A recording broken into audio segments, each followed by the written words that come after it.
இருந்தாலும் சிஎம் திரு விஜய் அவர்கள் ரொம்ப வரம்பு மீறி தான் பேசிட்டாரு. அப்படி என்ன வரம்பு மீறிட்டாங்கன்னு தானே கேக்குறீங்க?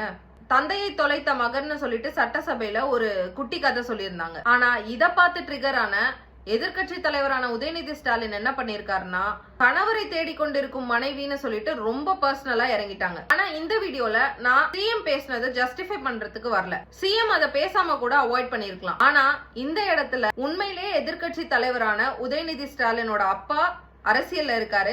அண்ட் அவரு முக்கியமா எக்ஸ் சிஎம் கூட. சோ இந்த மாதிரி கிரவுண்ட்ஸ் இருக்கும்போது சிஎம் பேசுறத ஏதோ ஒரு விதத்துல நல்லிஃபை ஆச்சு பண்ணிக்க முடியுது. ஆனா 75 வருஷம் லெகசி உள்ள கட்சி இதுக்கு ட்ரிகர் ஆகி இத பேசுறாங்கிறது தான் ஏத்துக்கவே முடியல. இன்னைக்கு சட்டசபை மரபை பத்தி பேசுற இவங்க செல்வி ஜெயலலிதா அம்மையார என்ன பண்ணீங்கிறது எல்லாருக்குமே தெரியும். இதெல்லாம் பண்ணும்போது உங்களோட மரபு எங்க போச்சு?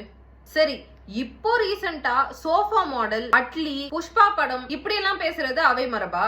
முதல்ல அங்க அவரை நிறைய பேர் சிஎம்னு அட்ரஸ் பண்றதே கிடையாது. என்ன பொறுத்த வரைக்கும் கருத்தியெல்லாம் மோத முடியாதவங்க தான் இந்த மாதிரி எல்லாம் பர்சனல் விஷயம் வரைக்கும் போய் பேசுவாங்க. மறுபடியும் சொல்றேன், 75 வருஷம் லெகசி உள்ள கட்சி எப்படி இத பேசலாங்கிறது எனக்கு தெரியல.